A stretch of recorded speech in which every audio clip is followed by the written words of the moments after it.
Bonsoir, que la main du Seigneur soit avec vous. Vous êtes à l'émission Un nom, une vision.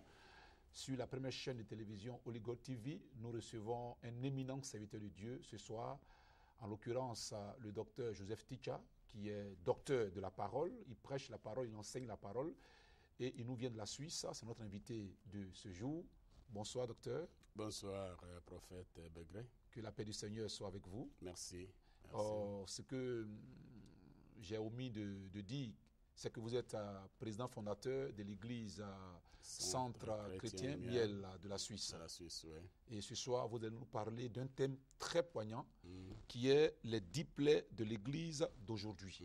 Les 10 maladies. Les 10 maladies de l'église d'aujourd'hui. Voilà. Qu'est-ce que vous entendez par les 10 maladies de l'église d'aujourd'hui? Merci, je rends grâce à Dieu qui a permis que je sois aujourd'hui à Paris pour passer cette mission à la chaîne Oligo TV. Si aujourd'hui Dieu nous a fait grâce de parler sur les 10 maladies qui rongent, ou les 10 maladies de l'église d'aujourd'hui, parce que l'église c'est un corps. Donc l'église c'est le corps de Christ. Lorsque un corps est malade, donc c'est toutes les parties du corps qui est malade. Et pour qu'il y ait une maladie dans un corps, c'est qu'il y a soit un virus ou un microbe qui est entré dans ce corps. Il y a quelque chose qui a fait que le corps devienne malade. Donc il y a, comme on peut dire, de virus, il y a des choses qui sont entrées, qui ont fait qu'aujourd'hui le corps soit malade. Donc si nous parlons de l'église qui est malade, effectivement, l'église est malade. Pourquoi? Parce que l'église a perdu son authenticité. L'église a perdu beaucoup de choses que Dieu avait déposées même sur l'église. Aujourd'hui, l'église n'est pas à l'état initial du départ, comme on avait l'église primitive, comme on voyait les choses marcher. Donc c'est pourquoi, par la grâce que nous avons compris, Dieu nous a fait comprendre, nous avons eu la révélation de comprendre qu'il y a 10 maladies qui détruisent l'église, qui est le corps de Christ. Donc parlant de 10 maladies, ouais. Cela signifie que c'est un constat, c'est un diagnostic qui a été fait qui révèle que l'église d'aujourd'hui est malade.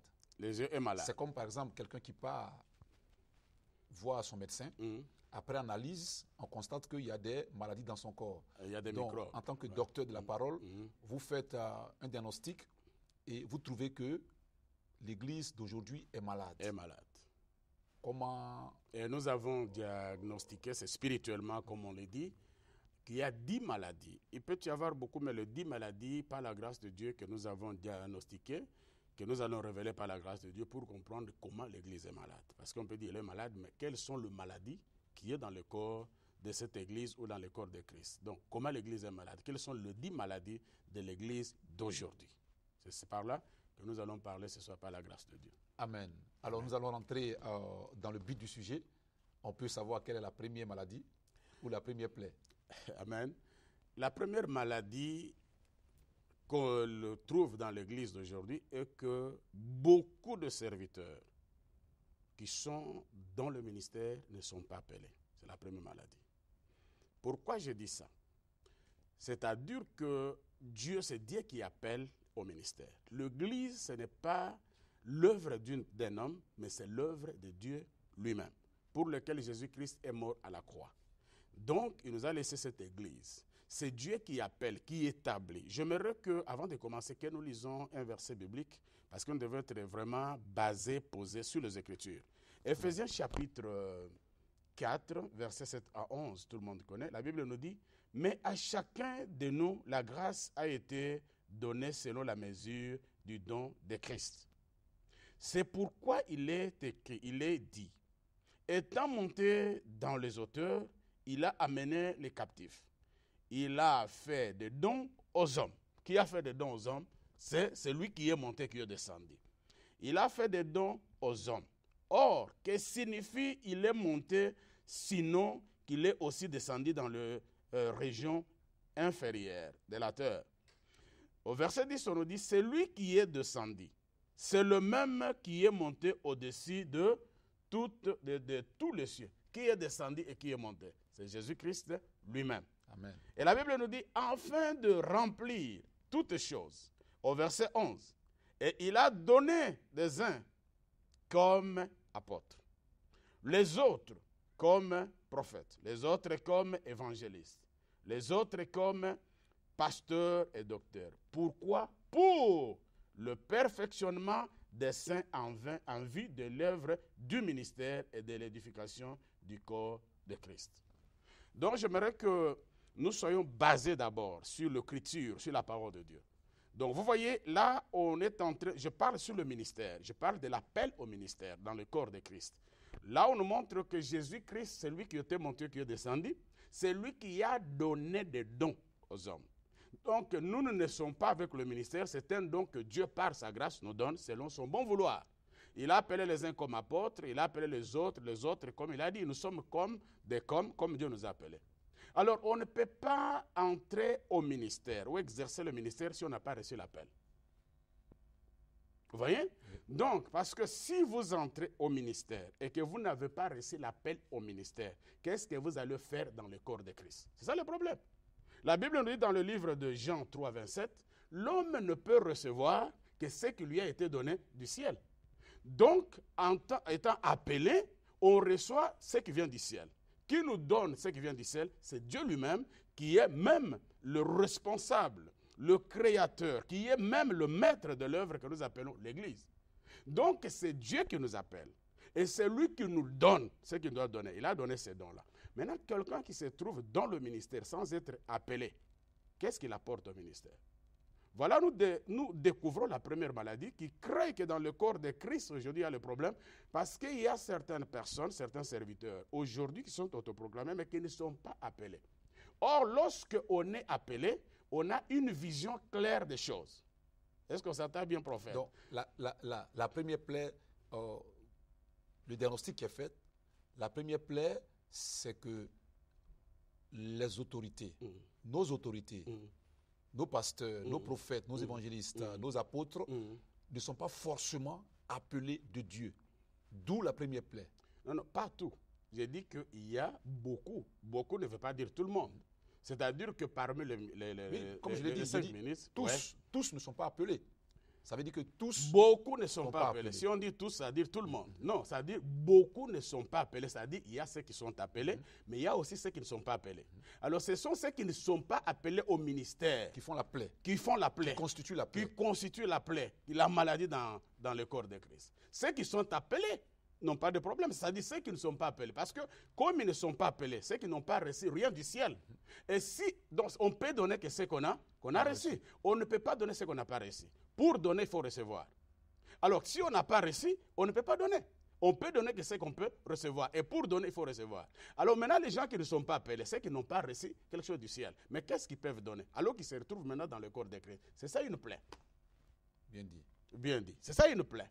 Donc, la première maladie, c'est de se trouver avec deux personnes qui même se sont autoproclamés serviteurs selon Ephésiens. Je parle du ministère selon Ephésiens 4. J'aimerais qu'on s'entende bien. Parmi les 5 ministères, je ne parle pas de ministère mineur, mais je parle de ministère majeur. Non, je ne parle pas des anciens diacres. Non, je parle des 5 ministères selon Ephésiens 4, 7 à 11. J'aimerais qu'on soit précis là-dessus. Parce qu'on risque de dire que là, non, je parle de ministère selon Ephésiens 4. Les appelés au ministère, docteur, pasteur, ainsi de suite. Donc, il faut être appelé. Lorsqu'on n'est pas appelé, on n'a pas la vision claire des choses.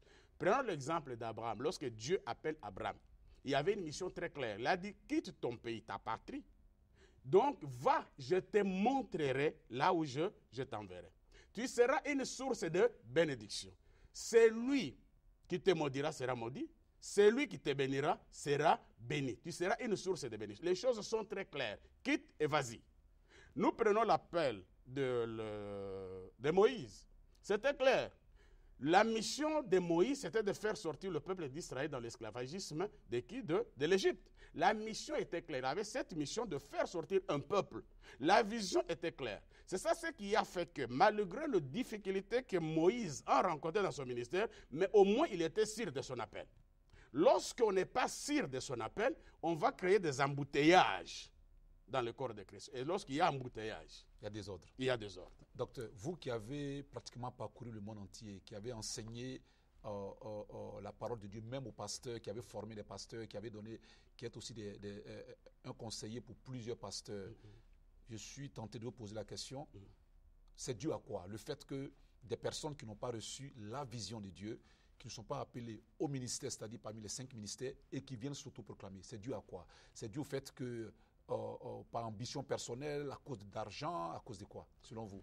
Il y a plusieurs raisons.